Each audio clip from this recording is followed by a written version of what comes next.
You're listening to Escape Earth on Utter Radio.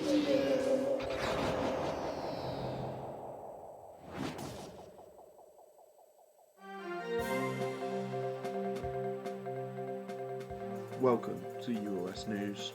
We have some breaking news for you today. NASA's New Horizon drone has found data confirming space is not truly pitch black, but emits a faint glow. This drone uses cosmic microwave background to allow the experts to use light, helping them determine the possible formation of the universe. These experts believe this could provide insight about how the universe evolves and forms throughout the years. Dr. Todd Loyer is the astronomer who helped lead this research. These researchers were left astounded once they removed the stars and the light around for far galaxies. There was an unexplained light still appearing in the sky. Astronomers and experts alike are trying to figure out just what caused this light to appear in what we previously thought to be a black space. Some theorizing that this could possibly be a reaction of some kind caused by dark matter in space. Now we can go hear what the general public think about this development. I couldn't care less. I'm here on Earth, not in space. I'm excited about these developments and what they mean for the future. How interesting. Over to Aaron with the news. Thank you, Jacob. Good afternoon, Salford. You're looking at grey clouds for the rest of the afternoon, followed by light showers in the late evening. Following for the rest of the week, we'll be looking at grey clouds. Temperatures will be ranging between 9 and 6 degrees. And as for nighttime, it would seem we really are getting into those wintry temperatures now. We'll be looking at temperatures of between 3 and 5 degrees. So best be sure if you're travelling home late, then wrap up warm. Thank you. 10, 9, 8, 7, 6, 5, 4, 3,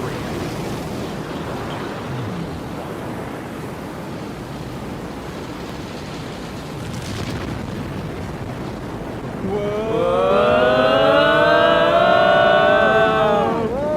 Everyone hold in there! Oh god, I don't like this. Me too!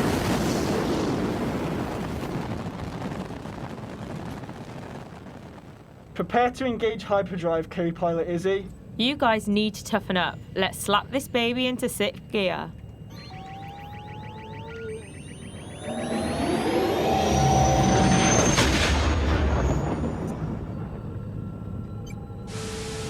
Vice Captain's Log, 24th November 1405, in the unfortunate year 2020. Welcome aboard a Universal Star Cruiser. Destination unknown. A signal from an unknown planet is being retrieved. Possible signs of life. Mission: find the new planet with the possible signs of life. Save 2020.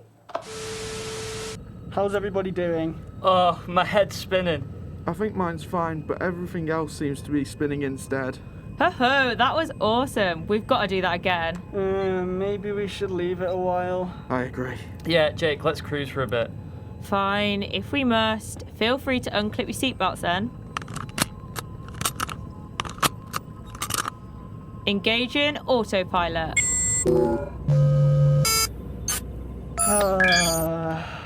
This is what it's all about. It's so freeing to just float around up here. I know, right? You can just put your feet up and chill.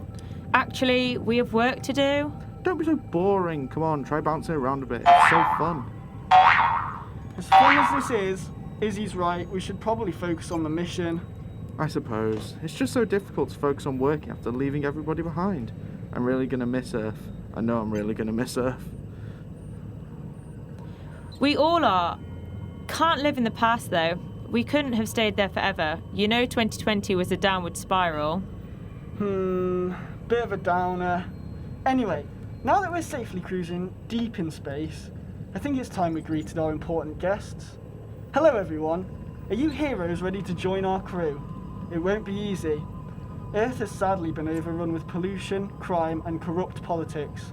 So we're here to find a sick new planet to colonise.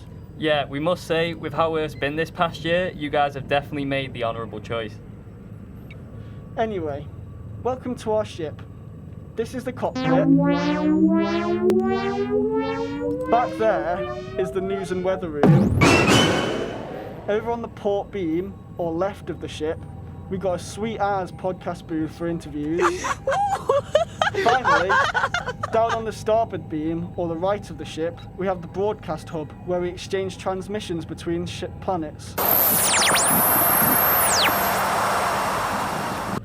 On our journey, we will be searching for a planet with the key attributes for life. Could you remind us what those are again, please? Of course, water, atmosphere, and nutrients, which are commonly circulated by volcanoes. However, another great indicator of life being present on a planet has got to be incoming transmissions. Wait, is that all we need for us to be able to live on a planet? I mean, that seems pretty straightforward. Well, it's a bit more complicated than that. There are many factors that make a planet inhabitable. It's why there's not any sight of life outside our solar system. Earth is a habitable zone, and so it's the only planet with the perfect conditions to create life. Ooh, I have an idea. If we already know what we need, why don't we just take those things on Earth, like air rocks and supermarkets with meal deals, and make our own planet? Saves us all the travel, doesn't it? I don't think it works like that.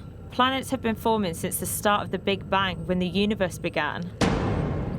In fact, Earth is actually 4.5 billion years old and is constantly evolving and developing. It's not really something we could make ourselves. Well, have you tried? No, of course not. It's literally impossible. Exactly. We won't know until we try. What do you say, team? Should we save our fuel and make our own planet instead? I can see it now. We could call it Aaron's planet. I mean, yeah, if it means we don't have to travel far. Yeah, why not? Okay, you guys clearly don't want to listen to me, so can we get an actual expert like the researcher and planetary scientist, Sarah Crowther? She has specific expertise in the origins of the universe and will be able to tell us how planets have formed into what they are today. That's a great idea. She must know how to make one. Oh, I can't wait. Yeah, right. Send in transmissions to Sarah Crowther. We think the solar system formed from a big cloud of dust and gas that's called the Solar Nebula.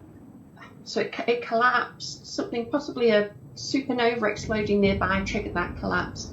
The sun formed at the centre of this collapsing cloud, and then over the first few million years the planets formed orbiting around the sun till we get to the solar system as we're familiar with it today. There are parts of the sun that are thought to have retained that initial signature of the solar nebula. So if we can look at what the chemical composition is of that, we've then got numbers to start trying to understand why is this ratio on Earth different to that ratio on Mars, and how has it changed over the history of the solar system.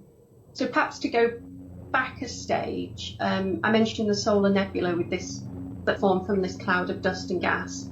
I think of, you must have seen, at least on TV, if not in real life, chefs spinning out pizza dough to make it thin and flat. Kind of think of the solar system a bit like that in its early stages. So you had this cloud of dust and gas, the sun formed in the middle, and then it kind of span out into a disk that was made of dust grains. And these dust grains were all orbiting around, they crash into each other, stick together, and gradually you form bigger and bigger bodies. And when things get to a certain size, they sort of start to sweep up everything else in their orbit. And that's what happened with the planets, which are Mercury, Venus, Earth and Mars. And then there's the gas giants, which are Jupiter, Saturn, Uranus and Neptune. Poor little Pluto's not a planet anymore. And yeah, they all formed originally from that same cloud of dust and gas that I talked about. So they all formed from the same starting material, but they've all evolved slightly differently. Oh, so planets are made from the solar nebula from leftover stars. Well, thanks for the heads up, Sarah. I wish we had more time to chat, but we have to focus on our mission. Glad you have your brain screwed on now. Oh, so it's impossible to build another one then? Exactly what I've been saying.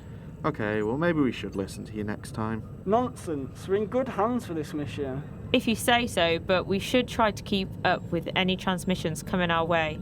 because I think we're going to need all the help we can get. Yeah, thanks, Izzy. We'll be sure to keep close attention to the telecoms. I'll let you know if anything comes through. I am already starving, though I might need something to keep up my concentration. Already? Dude, we have got to ration our supplies out here. It's not like we can produce more food once we run out. Aren't you forgetting about our farm setup? Huh? I thought taking plants into space would cause them to instantly freeze dry. You're not wrong there, but we don't take plants into the vacuum of space, silly. We grow them on a pod on board the ship. Oh yeah, how could I forget? To be fair, all I ever eat is dehydrated meals. It's amazing the kind of food you can get. Such as? Well, you know, shrimp, lentils with tortillas, brownies, ice cream, fruit and nuts. The possibilities for dehydrated meals are endless nowadays. So I don't want to hear about any of you passengers being picky eaters. Come on guys, you all must be hungry. Feel free to grab something to eat. Oh, me first. I was hungry before all of them. All this talk of food is making me need the loo. Go, we didn't need to know that. We sure do have a lot of food, Aaron. How much of it should we actually be eating? Well, a small female would need around 1,900 calories per Earth day, whereas a large male would require up to 3,200 calories. So I still don't want to see any of you new guys being greedy, or we'll send you to the escape pod.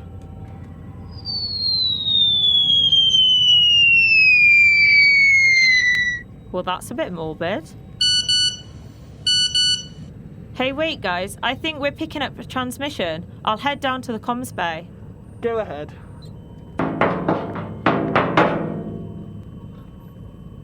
Hello? Who's there? Hello, this is Jacob with the news and weather. Jacob, you know you could have let us know. You didn't need to make a run for it all the way down there. Are you seriously in the news and weather room right now? I thought you were going to the loo. I got distracted and thought it'd be funny for dramatic effect. Anyway, shush, you're ruining my bit, it's starting. Fine, but turn that silly music off. In the news today, it appears that E.T. has finally phoned home. Woolly creatures that are known as Wookiees have been discovered in Australia.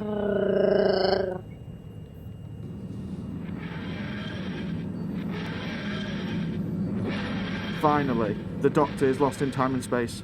Again. Now on to the weather. Today we're expecting it to be mostly sunny throughout the day with a lack of oxygen coming in the evening. However, the following day we start to see the asteroids moving from Jupiter asteroid belt dangerously close to the ship. Sounds like it's going to be pretty smooth sailing then.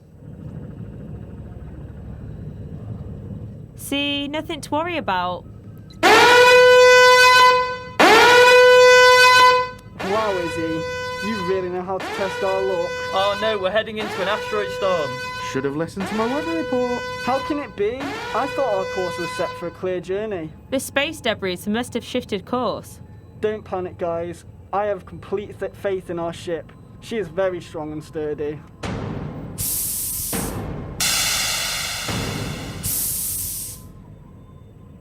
Are you sure you've flown this before? Of course I have. I may still only have a provisional, but I know the basics. You know, like forward and stuff like that. Did he just say provisional? You lot need to quit your whining. Who else do you know that could have got us this far into space and pull off a mission like this? I mean, yeah, but we've only been flying for a few minutes. Look, I can still see my nan's house from here. Right, that's it. I've watched too much Fast and Furious to be disrespected and criticised for my driving skills. I'll show you amateurs how to manoeuvre this baby. Let's head straight through the asteroid field. Oh god.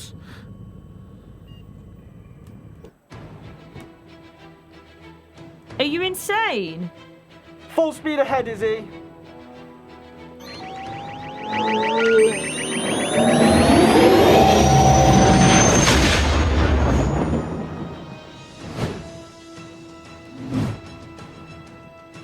Hey you, I think we can both agree 2020 has been pretty meh, right? Yeah. Are you tired of on and off lockdowns? Done watching the same Earth shows with the same Earth people? Fed up with sitting indoors all day, not moving from the same spot?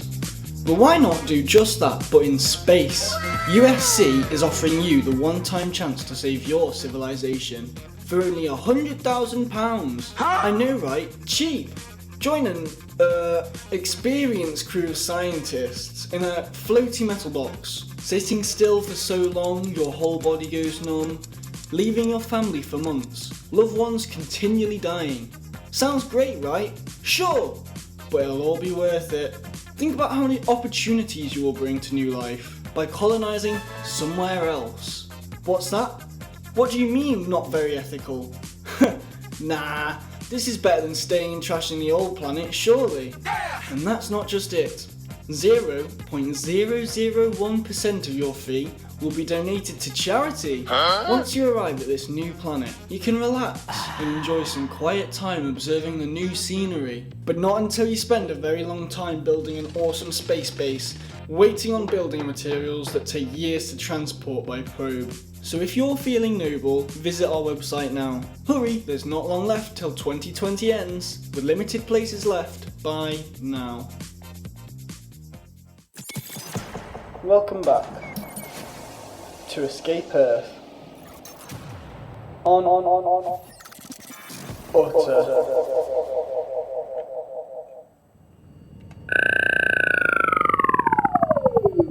Oof. Whew. Thanks for that dramatic music, Jacob. It really got us through that. Glad we got out of this all right. Hey, Emery. Bet you can't see your nan's house from here now, huh? No, but I can see the light. God, is that you? No, you fool. You're alive. More alive than you've ever been. That was such a rush. But I'm glad we're out of it, and I hope all of you passengers are still okay, so we can continue with our journey. We'll make sure that it's much smoother from here. At least Aaron has some idea of what he's doing. Yeah, sort of. What do you mean? Well, you know the whole find a planet, colonise it, and build a new home idea that we've got? Yes, the one you've been planning for ages, we all know.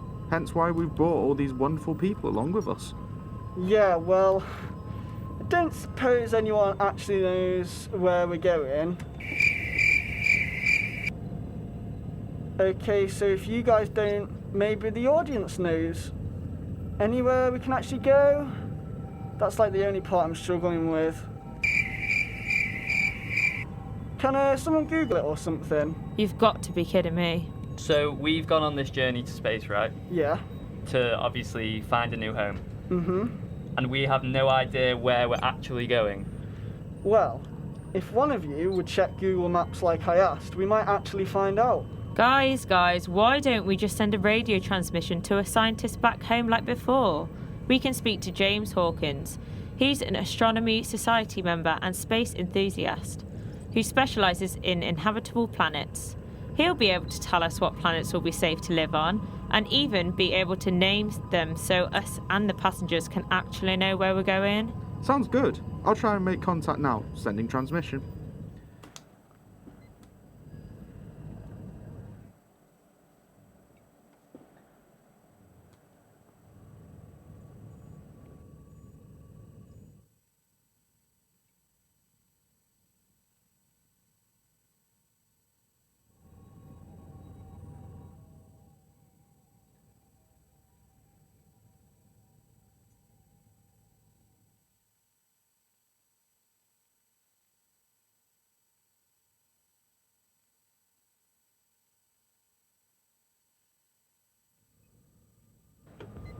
It's a shame we couldn't get in touch with James. Maybe we could speak to him another time.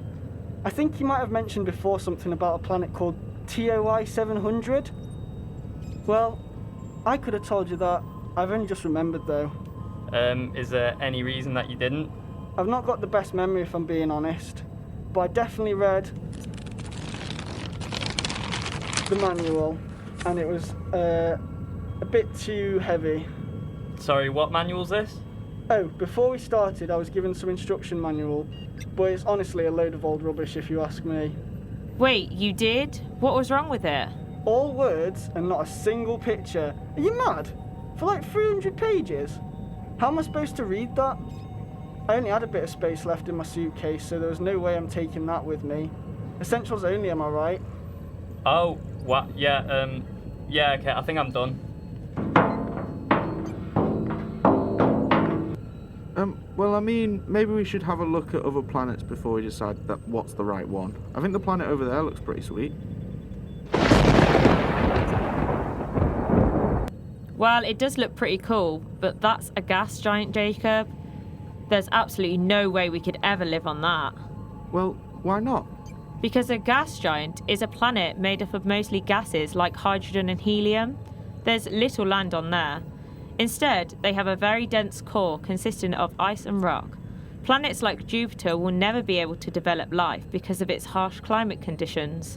For example, do you know about Jupiter's red spot? Whose red spot? Oh, is it still there? I thought I popped it this morning. I'm going to pretend I didn't hear that. Anyway, Jupiter's red spot is actually a storm that has been raging for at least 186 years. Some scientists say that the storm could have been in existence for over 3.5 centuries. So that should give you an idea why a gas giant is not for us. Yeah. Also, Jupiter is way too far away from this solar system's sun. We'd be looking at 12 Earth years to 1 on Jupiter, and I'm not waiting any longer for Christmas to come around.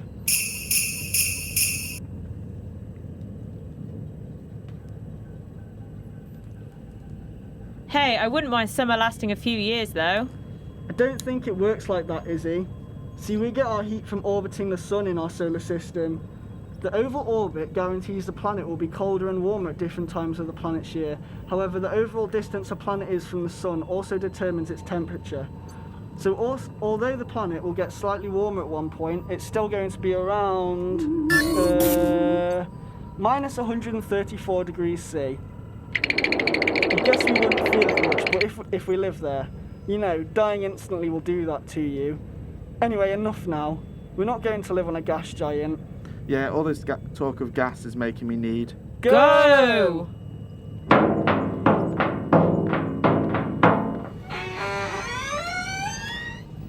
Oh, Emery, you good? Yeah, I'm fine. Why are you in bed? I'm done, that's why. I've officially given up. We have no idea what we're doing out here. There's no point anymore.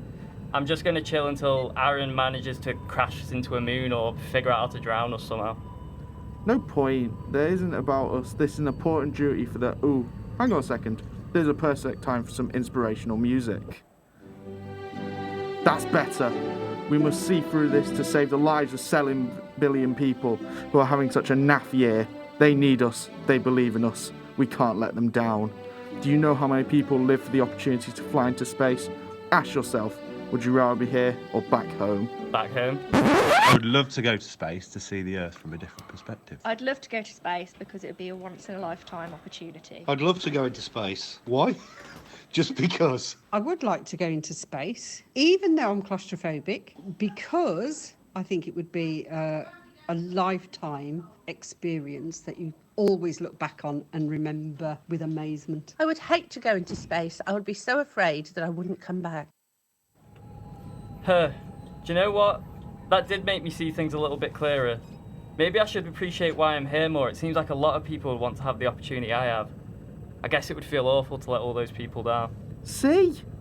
You know what? You're right. I have a job to do and I'm going to get back to work. Finally, now I can go to the loo in peace.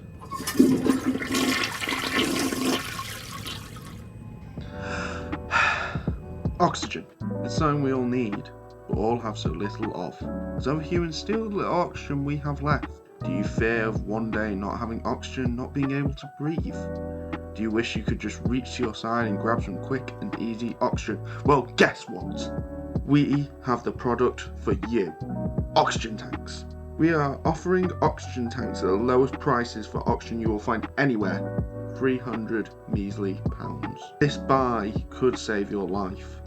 Keep you oxygenated for multiple days without fear of other people stealing your oxygen.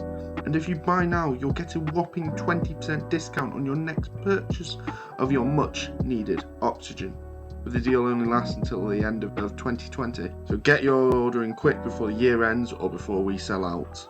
To find more details, visit our website, and to contact us, call 0772 765 891.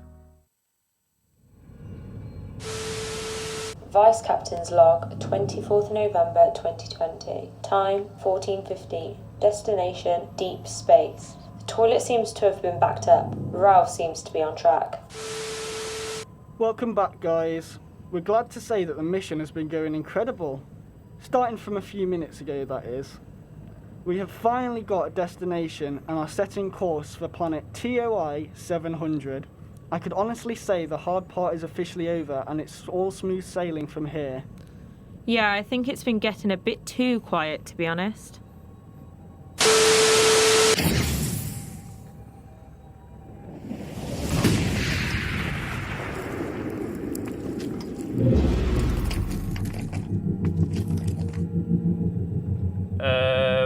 What was that? I'm not sure, but does anyone see that big tear over there? Like that really dark one, really far away. Where are you looking? Over there, to the right. Oh yeah, I can see it. Do you think that's what the noise was? It must be what it was. Like some blackish kind of hole. Looks pretty sweet. Oh my god. Guys, stop the ship.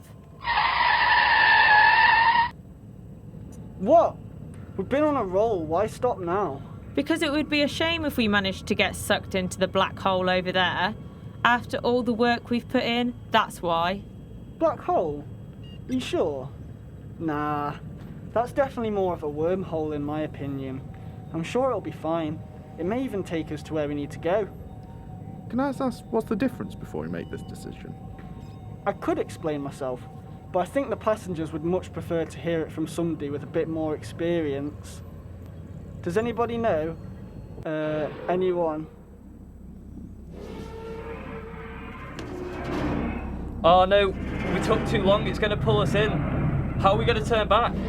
Hold on, I'll get the yellow pages. Emery, give us a hand searching. On it. Could you go any slower? You're taking hours. Sorry, I don't know what's happening. It's if time itself is slowing down. It's got to do with that rip. Oh, here we go. I think I found somebody. Right, I'm pinging you their profile now, Captain. Yes, of course. Here we go. How could I forget about Ross Hockman, founder of the charity UK Astronomy? You guys will learn a lot from a man with such wisdom. He has vast astronomy knowledge, using his charity to teach the UK about the wonderful environment of space. He'll be more than happy to tell us the difference. Black hole it's like a tear in space. So you have a huge star, so like a massive star like Betelgeuse. If you look at Orion, there's a huge red star on Orion's shoulder. It's a constellation. That's a massive red giant star that's going to explode at any time in the next million years. We don't know when. When it explodes, there's so much energy and so much stuff that it kind of almost like explodes and then goes back in on itself, and that almost like tears space. So there's like a hole in space that everything gets sucked into, and nothing can escape it, not even light. Although they said that, but now they're actually finding that they found stars that actually go around the black hole, don't actually get pulled in, they get thrown out and torn apart, and energy does get thrown out from a black hole. So not everything gets sucked in. And they say that if you go near it, you get like a spaghetti, they call it spaghettification. So apparently the closer you get, they reckon time slows down so much that you'll be almost falling into it for infinity or something like that, which is crazy. And you actually get all your atoms get pulled apart so long, so like a spaghetti, really, that's why they do it. And no one really knows, to be honest, what's there from that point onwards. No one actually really seems to know. So a wormhole is almost like, they call it, like with a black hole, it kind of tears you apart, doesn't it? There's so much energy, there's so much gravity there that it literally pulls you apart.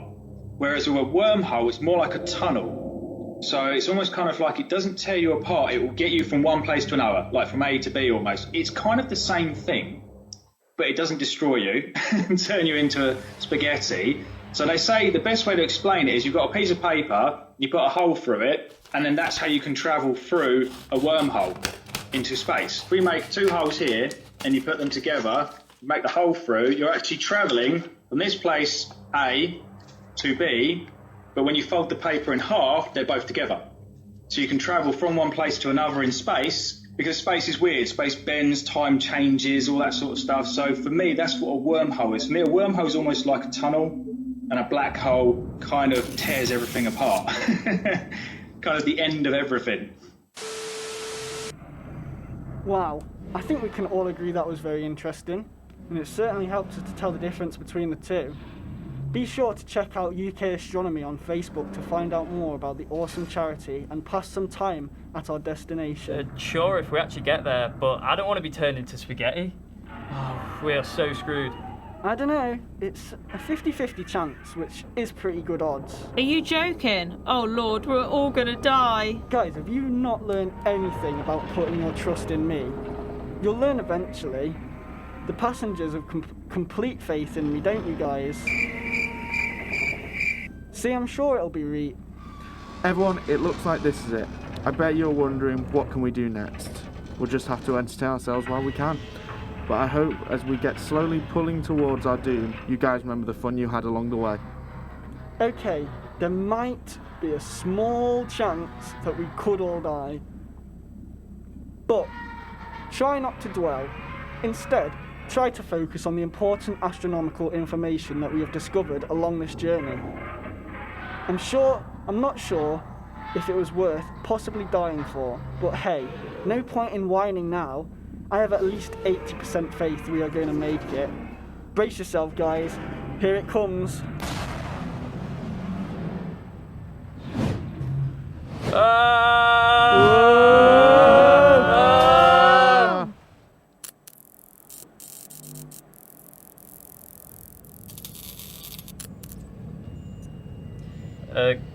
Guys, I don't look like spaghetti.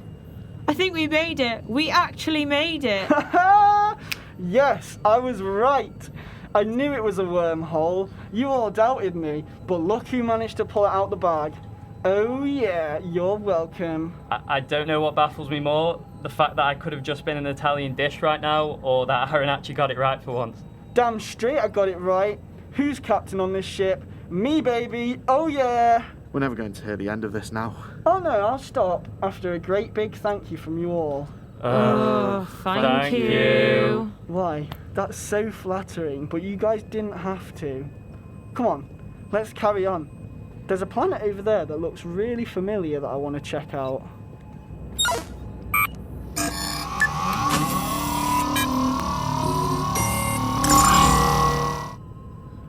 That's weird. The scanner already said the planet's been named. What's it called? It's TOI 700. Guys, we found it. I knew I didn't need that manual. Just my trusty instincts. Still wouldn't recommend using it next time. Hush, Jacob. There's no time for talk. We must complete the mission. However, you have my permission to turn on some cinematic music one last time for the memories. I hope you would ask. For the final time, engage the hyperdrive, Izzy. Engage in hyperdrive. Let's go home, boys and girls.